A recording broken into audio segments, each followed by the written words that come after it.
What's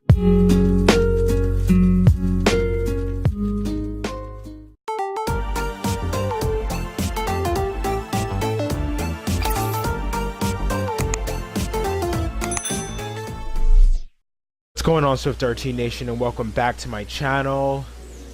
Guys, I'm so excited right now. We are playing the first tree. This is part 1 of the gameplay walkthrough. Oh my goodness, I've been waiting to play this game for a while. I got the game for $10 and I heard great reviews about it. I know it also won like many awards as well, and already looking at like the title screen for this, it already looks amazing to me. So I'm just really excited to like share the experience of playing this game for you guys, and let's just get right onto it. You know, I just want to get right onto playing this game. So let's get right onto it.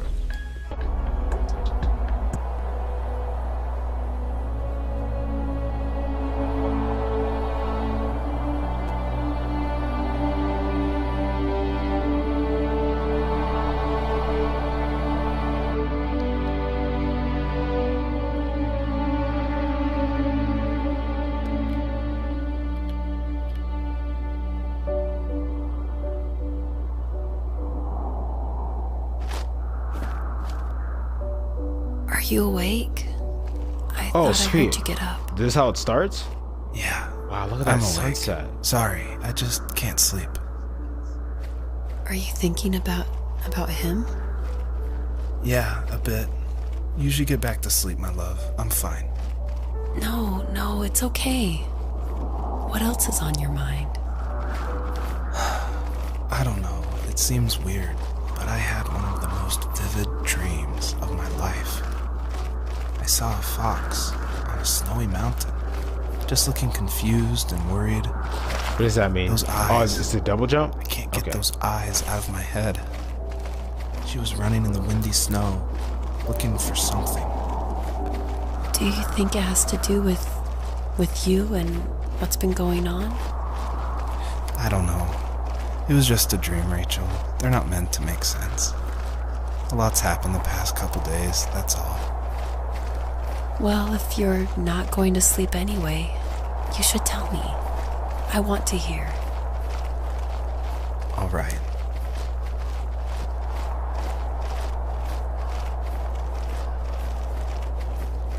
I'm so curious what this is going to be about. Oh no! Is that a baby fox? What? It's dead? So, not far from her home, she followed that path to something unexpected. Oh no, she's whimpering. Oh no. Her baby's dead. Why would they start the game like that? That's so messed up. Oh. She couldn't stay though. She had to find her other 2 children. So she took that path. She followed it towards something ancient. Something with answers.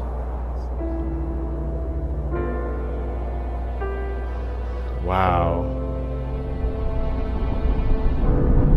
That was the intro? Oh snap. Wow, great way to start the intro. Seeing a dead baby fox. The fox looked high and low, searching for any sign of her cubs. Points of light showed the way to this ancient tree. It was as if each one had a story to tell, all their own. The land was trying to tell my story too. I felt like I was right behind her the whole time.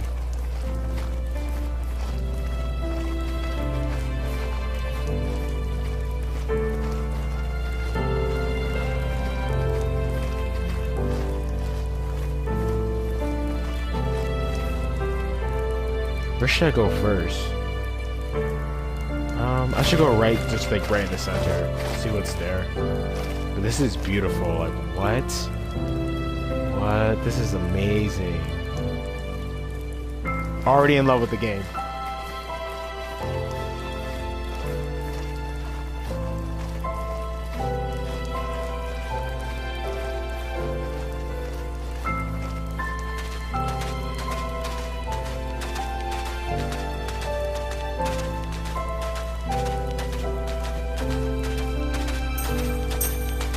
Oh, more light.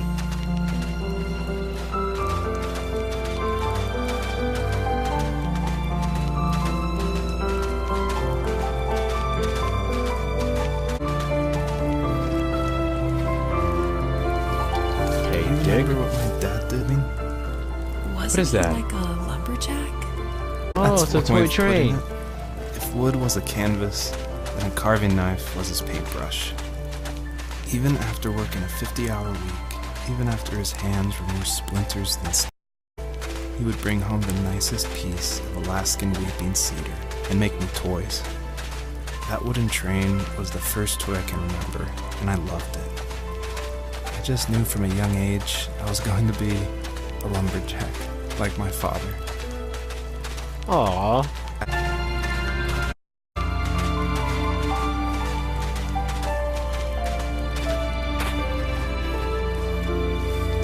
Usually those kids would lean, but somehow they could tell I was different. They made fun of how far I lived. They called my dad a sourdough. I was a blabbermouth as a kid, telling my dad stories I made up for hours. It's a tank. After show and tell, I didn't much anymore. He didn't know exactly what was wrong, but his best guess was that the toys he carved weren't cool enough. He carved me a tank, tried to tell me what it was like to be in a real tank serviceman. I didn't know your dad was in the military. Yeah, in the army. The thing is that I've pretty much forgotten until just now. There's so much I still don't know about him. I'm sorry. He knows how much you love him. You're going to see him again soon, and have, I'm sure. What's this? The older I got, the more I withdrew. I asked myself, why talk to anybody anyway? Why bother when I'm happy by myself? I started drawing a lot, mostly animals I saw in the woods by my home. Imagine designing my own hideouts with things like TVs and pantries full of chips and cookies. I think that idea of leaving home and drawing blueprints started my career. I found solace in that. I'm not surprised, but I did the same thing, you know? There's something special about having a place to call your own. And now look at us. Well, renting in an overpriced city. It's as close as we can get for now.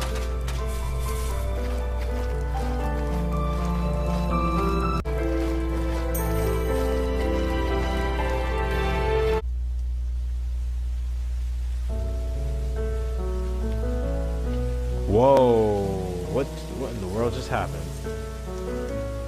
It's not winter anymore. This is beautiful. Wow. Man, I just love the design in this game.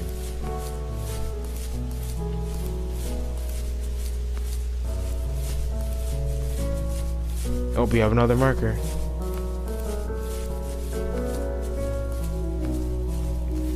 My teenage years were full of sketching, angst, and trouble. I wasn't popular or unpopular.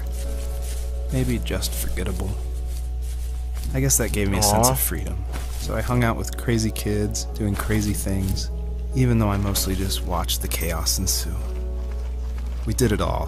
Put fireworks in mailboxes, hide roadkill in people's garages, break windows of the barbershop in Anchorage. My dad was furious, but he was so busy working he couldn't do much to stop me from going out. I think being an adult means there's no one to stop you making hard decisions. He had to make a living, and he couldn't be in two places at once. Yeah, I realize that now. But at the time, I was sure he was more interested in growing his business than what was going on with me. Aww. It's like being a parent is so tough. It's like, just like looking back from my teenage years when I was a teenager, I didn't understand why like my parents like spent so much time just like trying to like make me like a good son, and always just like, you know, kept paying attention to me, just always wondering where I was, because, you know, they cared. They always wonder, like, it's their responsibility to like know where I am, but it's like at the same time they also didn't want to be so focused on their jobs that they forgot about me. Like my mom, she never forgets about me. She always like wonders where I am. Like she doesn't want to have like, she doesn't want to just always just not forget about me at all. I think that's what like some parents do at times when they're so focused on their jobs, or just anyone that's like focusing on their dreams or their passions, that they basically start pushing everyone like that they care about away. Someone that's very close to them, and just like keep pushing them away, and they don't even realize it because they're so focused on like the future, but they're not staying present. They're not just being in the now, you know. And I have to like stress that so much, that you have to be present. Just like the simple little things, just like saying hi to someone, just acknowledging somebody. It's very important, because at the end of the day, you don't know what's going on in their head. So it's very important. You always have to just stay present and always acknowledge everyone that you see. I think I need 2 for this. Correct? 2? Yeah, it says 2. Butterfly. He was working another late night, and my friends were over, saying how bored they were and how they had come all the way out to my house for nothing. One of them mentioned how that old, ugly beyond belief truck was still in the garage, and how we should take it for a spin. I was only 15, so I kind of fought it for a while. The next thing I knew, we were careening around the mountain path, rocks spitting onto the sides of the cliff, while my dad's cringeworthy bluegrass blared out the speakers. I drove while my friends were in the back of that yellow and purple truck, throwing beer bottles and trash at anything remotely interesting. Felt like I was soaring in the air with borrowed wings. But all good things have endings. A cop outside of Eagle River pulled us over after he saw us in a bottle rocket into someone's yard. What followed was a long night of talking to disappointed adults and feeling smaller than ever.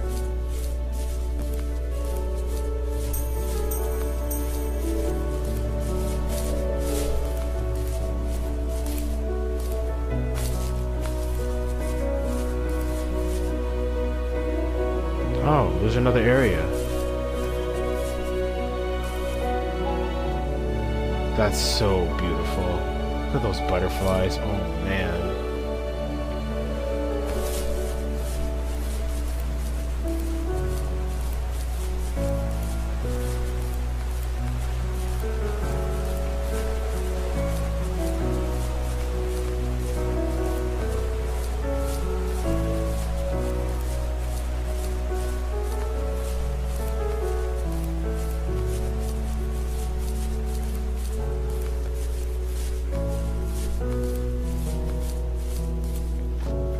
Is here. After he drove me home from the police station, I blew up at him, saying how I never wanted to be like tapes? him, how I was going to be someone and leave that hick icebox for good. He just looked forward at the road with tired eyes. I took out that bluegrass tape from the cassette deck and chucked it out the window. In my sage teenage wisdom, I thought I had proved the ultimate point, but my dad had a different idea. He slammed the brakes, slowly bowed his head while gripping the steering wheel, and finally looked at me.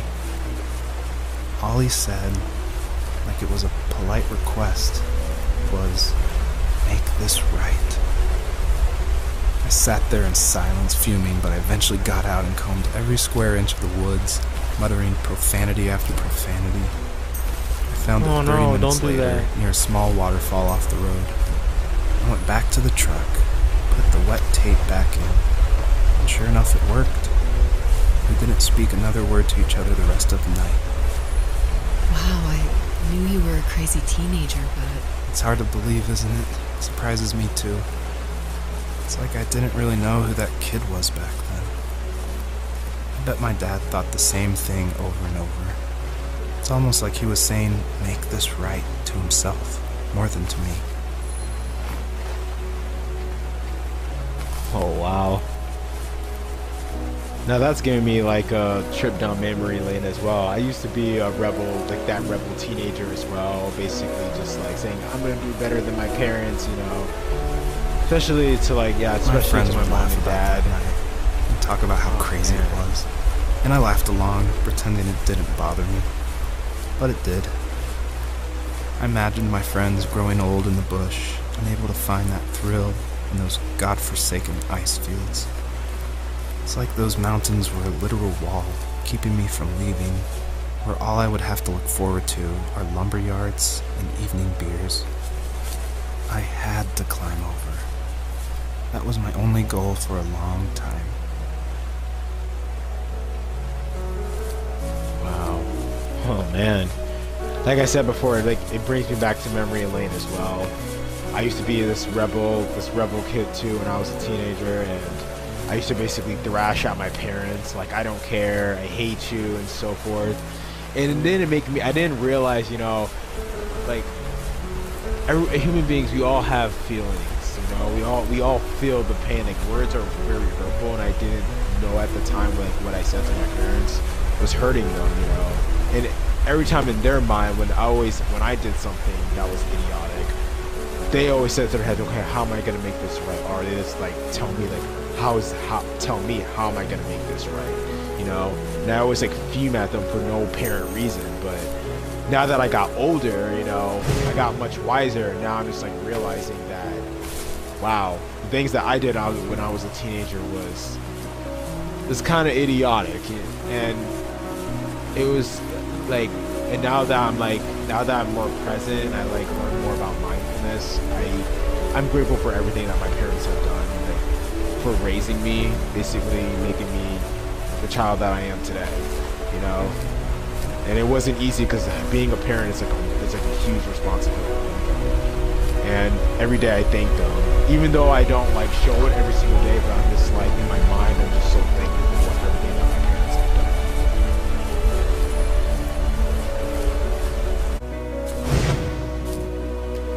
done. Yes!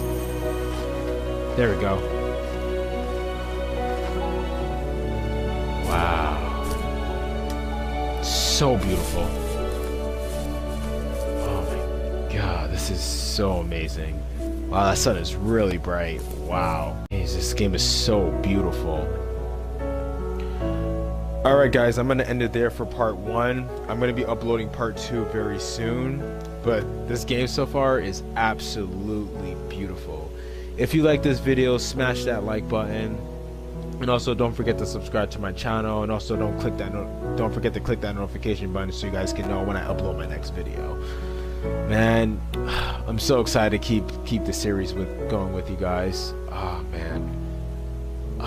So beautiful. I love the music so much. Alright guys, until next time.